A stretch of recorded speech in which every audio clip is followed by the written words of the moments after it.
Hey guys, it's cold out, in case you didn't notice. Well, it's cold in, too. Apparently, I accidentally turned off the cabin heater yesterday, so when I got down here this morning, it's like 40 degrees in here. I've got the heater going, but it takes a long time to heat a cabin of this space. So, I have my jacket on and I'm cold. Oh, gentlemen, we are down at the end. We are at the point where we need to start putting things together. We need to figure out, where do we go from here? What do we do with all this? I mean, I've given you a lot of information. I'm going to give you some more. These are facts. These are not my opinions. Most churches are dying.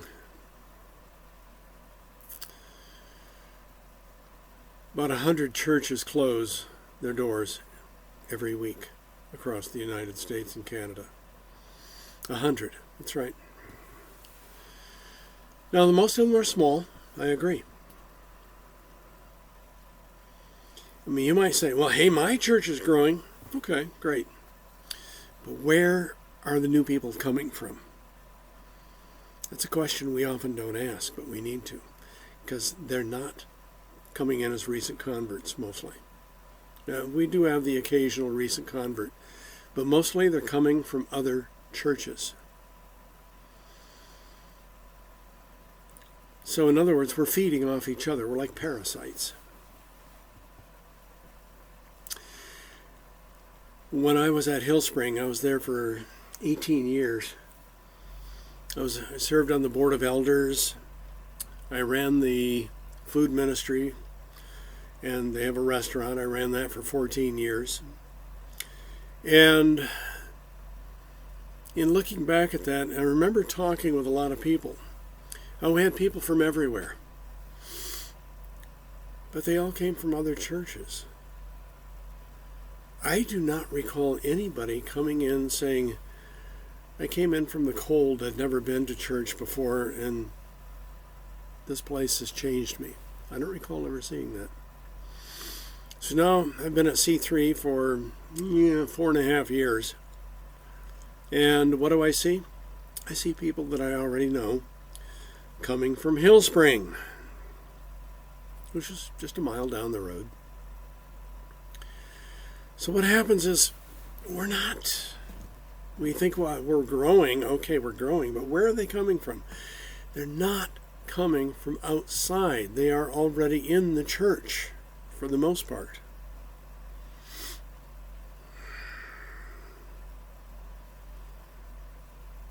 And so we drain off the lifeblood of one church to feed another.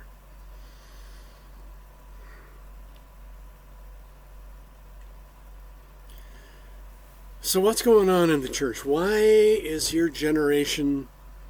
left? Or never went in the first place? Well, first of all, blame my generation. That's cool. That's fine. I have no problem with that because we were terrible. We were the anti-establishment, we don't need no frickin' rules groups. And we became the establishment. And we made the money. And we took control, and we're not giving it up, even though everything's dying. The mainstream churches, Methodist, Episcopal, Baptist, Southern Baptist, Northern Baptist, Eastern Baptist, Western Baptist, whatever Baptist, they're all dying. Why? Well, I noticed it first in the 1980s. When evangelicals, that's, by the way, most of us, where we come from, began to take a political movement. And they began to try to take over the government. They tried many times and they failed many times. But many of us believe that the United States is God's chosen country to replace Israel. We are God's blessed country, therefore God is on our side, and whatever we do is right, or whatever we do is what God wants us to do. Oh, come on. Think about that.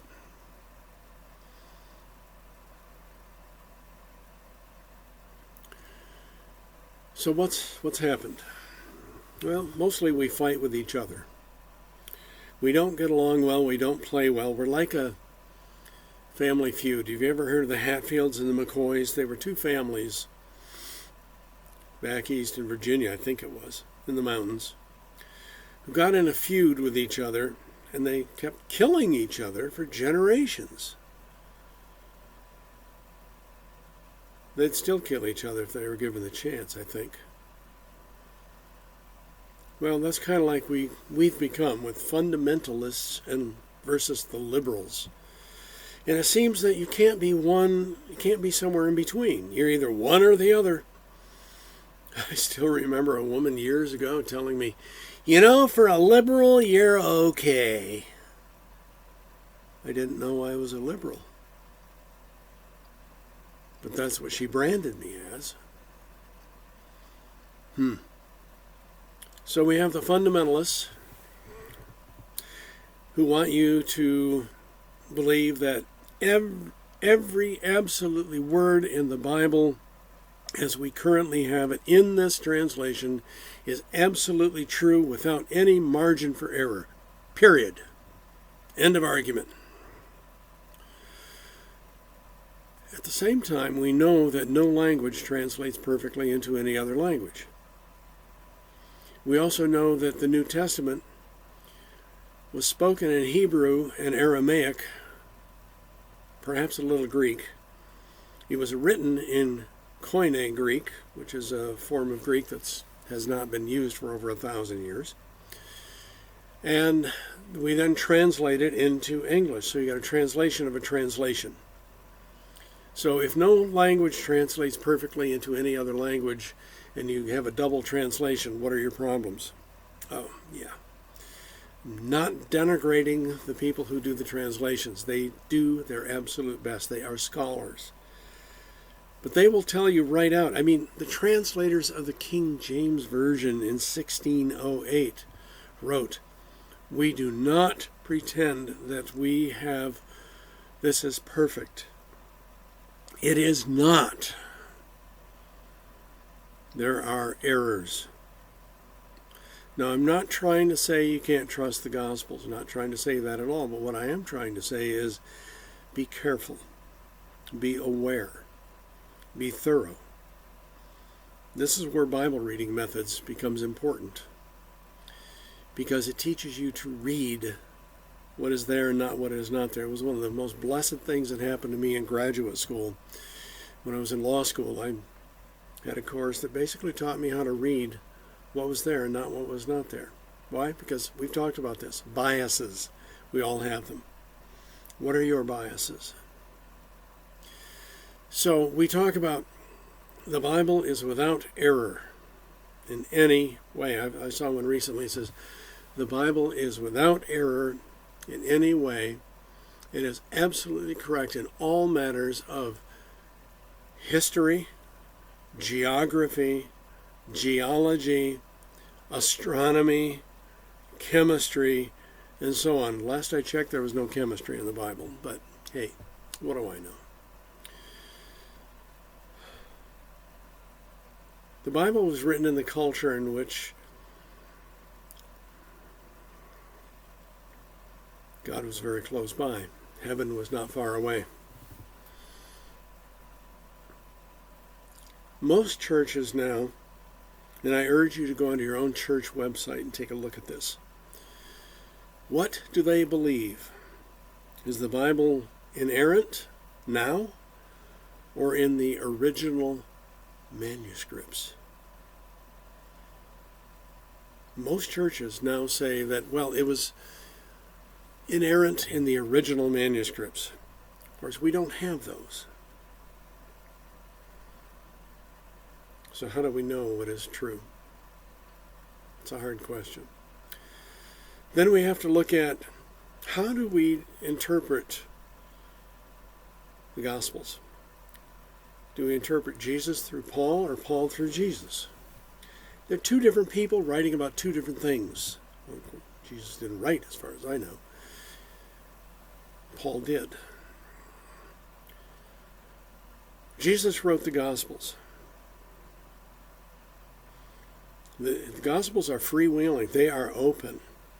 They're saying, I don't care where you're from, what you've done, you're welcome here. Come. Be healed. Be transformed.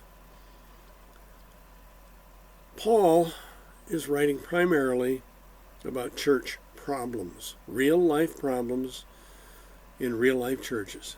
Now, I know about those. I've been a church consultant since 1998, 22 years. And I've worked with churches all across the country. They're full of real people. So guess what? They have real problems. But if we interpret Jesus through Paul, we become legalistic. And we forget about the real message of the gospel. We think that it's just get them saved and hallelujah, everybody's on the road to heaven. No, it's way more than that. That is a very thin gospel. Jesus hardly talked about getting saved. He did say you have to be born again. Absolutely, he did. But read Matthew 25, where it says, those who are selected to go in the right hand are those who visited the poor, visited those in prison, who fed the hungry, who gave to the poor, clothed the naked, who welcomed the stranger. Paul doesn't talk about that because he's not dealing with that. He's dealing with the problems of the church at that time. Real problems, absolutely. Real problems. People get jealous. People want to have power. People want to have this, that, and the other thing. It's like I said before, I knew a guy one time, he just absolutely insisted he should be allowed to sing a solo in church because he had been taking voice lessons for 5 years. Well, I think his voice teacher was just simply taking his money because he was willing to give it, because he couldn't carry a tune. He couldn't carry it in a basket. So we delude ourselves. We think, I'm right. And we've got this huge need to be right. All of us do. We want to know. We want to be right. And why? Because then we don't have to think about it. We don't have to consider the anomalies. We don't have to consider the inconsistencies. We don't have to consider the things that may be wrong with our own logic. Then we have to deal with religion versus the gospel. This is where your generation is pretty darn clear. We don't want your religion. We don't want your rules, but we like the gospel. So what does the gospel say? Well, read it. Matthew, Mark, Luke, and John. Read them without Paul.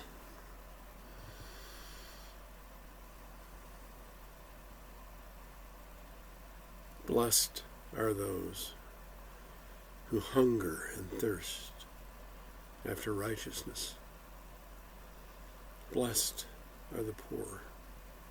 You know what the word blessed actually means? It's translated as blessed, means you're in your happy place. You're happy. Happy are those. I've been a peacemaker for most of my life. Happy are the peacemakers, for they shall be called the children of God. And I'm very happy in that. I'm very satisfied in that. But religion, this is the gospel. Now, religion says you have to go to church on Sunday. You have to tithe. You have to do this, that, and the other thing. You have to volunteer. You have to... There's rules. And there's rules about rules. And we fight about those rules. And I can't think of anything more stupid. One church fight that I intervened in had to do with what color the fellowship hall was painted. Who authorized that color? That's ugly. And then there was the men's bathroom that was renovated. Who authorized that? Who authorized the payments for that? Who authorized that? What? How stupid can we get? But we can. We're very good at it. We are really good at it. See, this is religion. Religion says rules. Says I have to know exactly what the process is in order for me to be saved. I have to do this, and this, and I'm saved. Hallelujah. The Bible says believe. That's all it says. Believe on the Lord Jesus Christ, you will be saved. What part of that don't you get? See, we've made it complex where it should be simple. We've made it hierarchical where we have several layers of people in charge. Now, that's not necessarily a bad thing. It is biblical. In the New Testament, in Paul's writings, the churches did establish groups of elders and deacons. The elders their job was to look after the pastor and the spiritual well-being of the congregation, whereas the deacons were to look after the day-to-day operations. Diakonos is the word it comes from, deacon, but it also means pastor. The gospel doesn't have a lot to do with religion, as I'm describing it. It doesn't have a lot to do with rules. It has to do with euangelion, which is the Greek term for good news. It's also the same word we get evangelical from. So what kind of a church are we talking about? You guys and I all go to very organized churches where it's totally predictable, isn't it? Totally predictable. What would happen if instead of this predictability, we had a free-flow church where the Holy Spirit was allowed to move? One of the more interesting things I found is that in the Quaker churches, also known as the Society of Friends, they have no preachers, they have no pastors. When they come together to meet, they all get in rows, they're facing each other. Nobody says anything. They just sit there until someone feels moved to speak. And you never know where it's going to go. You know how dynamic that can be? What if we, instead of going to church, singing 3 songs, putting our money in the offering, saying hi to the people around us, sitting down, listening to the announcements, and then the sermon, then the benediction or the last song, and going home and feeling good about ourselves, and getting nothing out of it, or very little in some cases? What if, instead of that, we broke up into small groups and talked to each other? What's God done in your life this week? How have you seen God move? How are you doing as a human being? And then we really listened. Really listened. We're not good at that.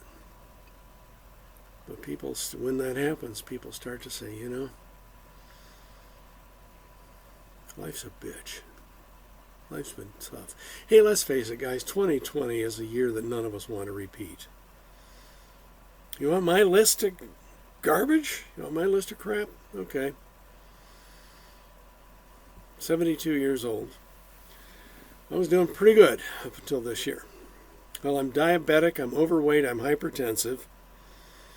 I had surgery, 2 surgeries on my back. I had to learn how to walk again. I had what's called an ileus, where my intestines, my digestive tract was paralyzed and would not work for close to a week.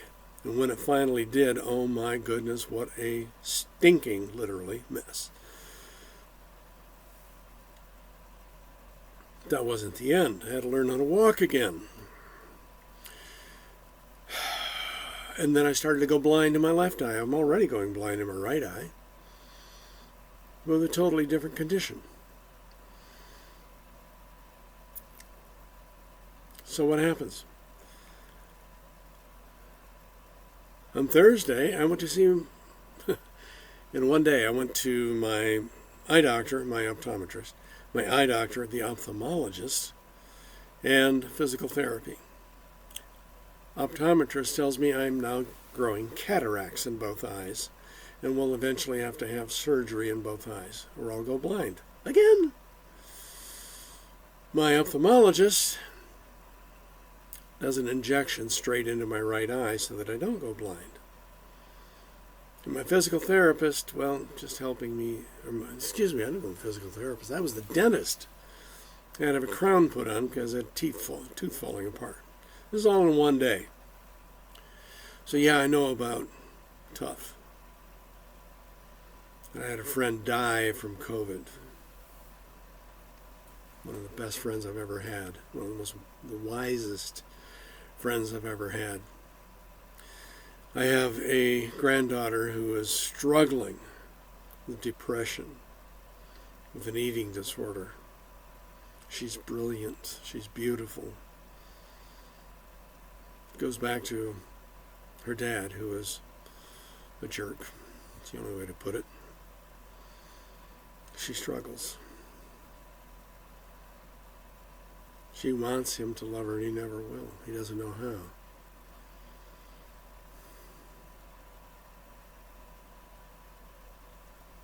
And she was baptized a couple of years ago, and she says, there is no God.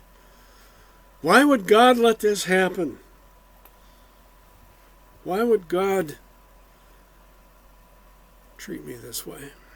How do you answer that? It's a hard question. My only answer for her is, this isn't about God. This is about us, and we love you, no matter what.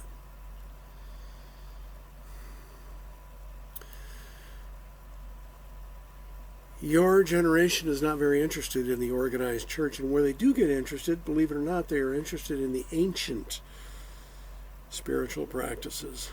Seriously. They are interested in the ancient music, the chant, the bells, the incense. In Latin, the term is magisterium, means majesty and mystery. They're open to majesty and mystery. They're not getting it in our churches today. So we're looking at the organized church, or free flow church. That's something you have to figure out. I'm not going to be here to help you. And then we need to look and be aware of metaphor and symbols. Metaphors are all over the place. The Bible is so full of metaphors. I quoted them in a paper. But also the symbols. We're coming upon Christmas. What symbols do we have? The Christmas tree, of course.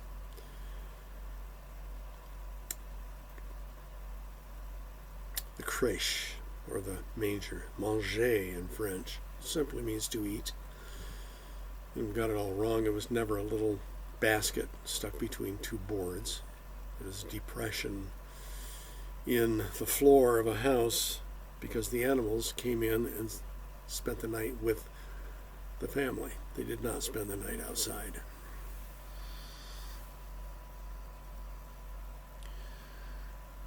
The cross. What does it symbolize? What does it mean to you? The different types of the cross, the Chi-Rho, the various types of the cross, the Celtic cross. What does it all symbolize? I mean, there are so many different symbols. You can use all of these, guys, when you put together a worship service. Imagine, if you will, because I've been through this, where the congregation is singing one of the very, very old hymn. We call it a Christmas carol.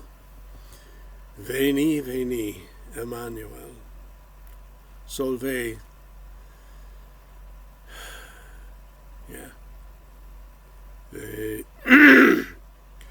Veni, veni, Emmanuel.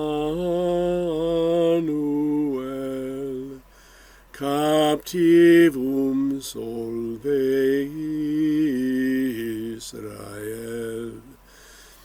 Yeah. And at the same time, people dressed as monks with the hoods up slowly come down the aisle carrying torches, and that's the only light. And there's incense burning, frankincense and myrrh. I have frankincense and myrrh in my office. Frankincense, these are both gifts from the Magi. Frankincense is a sweet smelling, it's a sap from the acacia tree. And it only grows in certain parts of the world, and myrrh is much more rare. It's a sap from a tree that only grows in the foothills of the Himalayan mountains in Nepal and India. Frankincense and myrrh were gifts to the Christ child from the Magi. Imagine these smells, these sounds, these symbols, this pageantry being put together. It creates a very solemn moment, which is what you want at times. What about if you have to do a funeral? I've done a lot of them. I did funerals for my two brothers-in-law, my mother and my father, including some other people. And I use symbols in all of them. I used various symbols that represented their lives. For my dad, it was the reading of a poem, The Last Leaf, by John Greenleaf Whittier. Why? Well, my dad said, there's nobody going to be at my funeral. All my friends are dead. He was 97 years old, just under 97, about a week shy, when he died. And he was right. None of his friends, well, actually a couple of them did. They were still with us. But he had over 100 people show up at his funeral, and most of them were much, much, much younger. They loved him.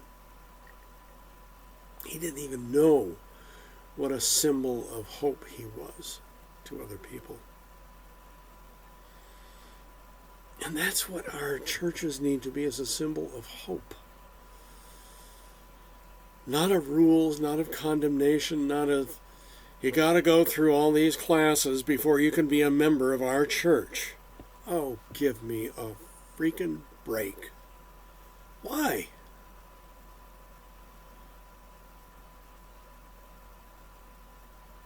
What was the test the disciples had to go through in order to be disciples? I mean, didn't Jesus haul them out of the boats? Hey, guys, you got to take this. We're having the entrance exam next week, Thursday at 1 in the afternoon at the local synagogue. Be sure to be there. Because if you don't, you can't get in. Yeah, come on. And don't be afraid to enlist people your own age and younger. We know that the Apostle John was maybe 15 years old when he started out with Jesus. 15. 18 when Jesus died. Wow. Our churches today say, well, now you've got to prove your leadership. You've got to prove your spiritual maturity. Oh, come on. We're all on this road together. All of us. We're all going down the same blinking road.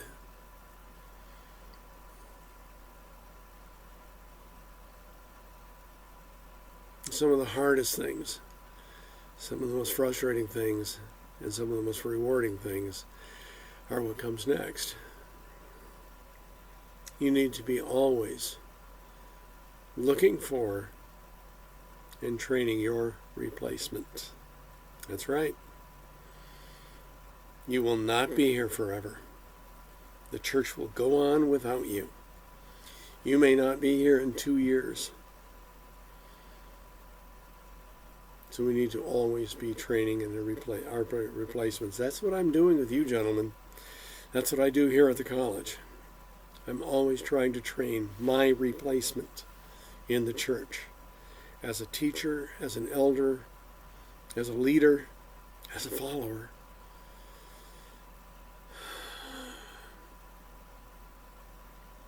So we've come down to the end. Where do we go from here? That's up to you. That's up to you. The church has so much need. It's drifted in so many places. It's drifted so far from the gospel. It's drifted into rules because it's easier. It's drifted into get them saved. And then what? It's always my question. And then what? Well, get them saved. Yeah, okay, you got them saved. Now what? Get them saved? You did that already. What do you do next? Making disciples. That's about leadership, gentlemen. That's always about leadership. You are called upon to lead. You are called upon to be in front. There's a very famous statue at the Army Infantry School at Fort Benning, Georgia. It's a soldier standing, looking back with his arm up like this, waving forward saying, "Follow me." That's what I'm doing with you. Follow me.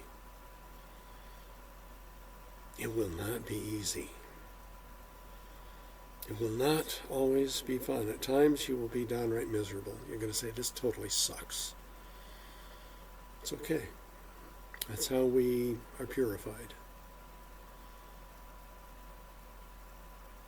Every time we go through one of those trials, we come out a little cleaner, with a little bit less garbage attached to us, so that the church can use us better.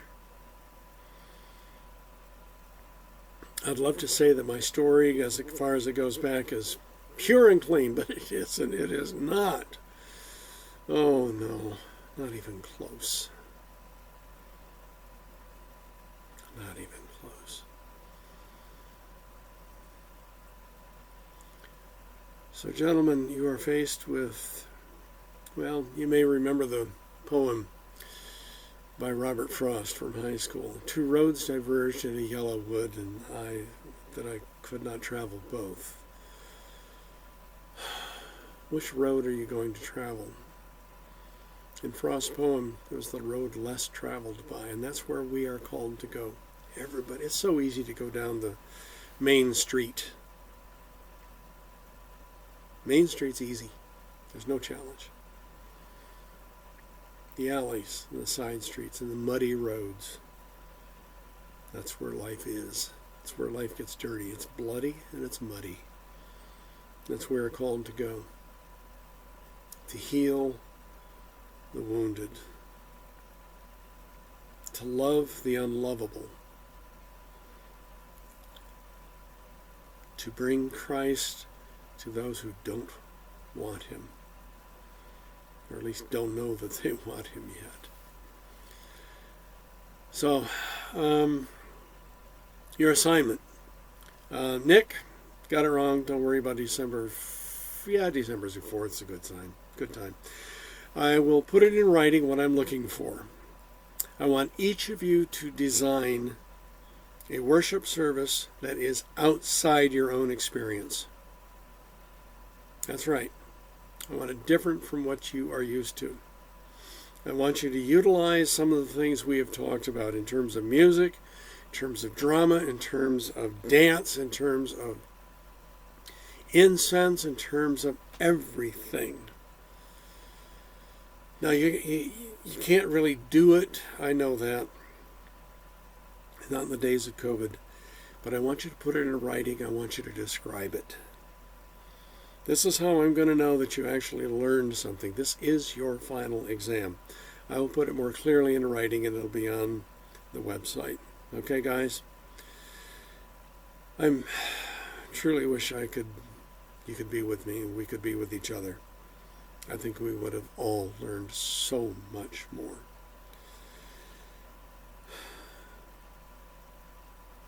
God bless you. God will bless you. God has great things in store for you. But it's up to you whether or not you will meet that challenge. But I think you will. It only took 12 disciples to change the entire world. Go for it.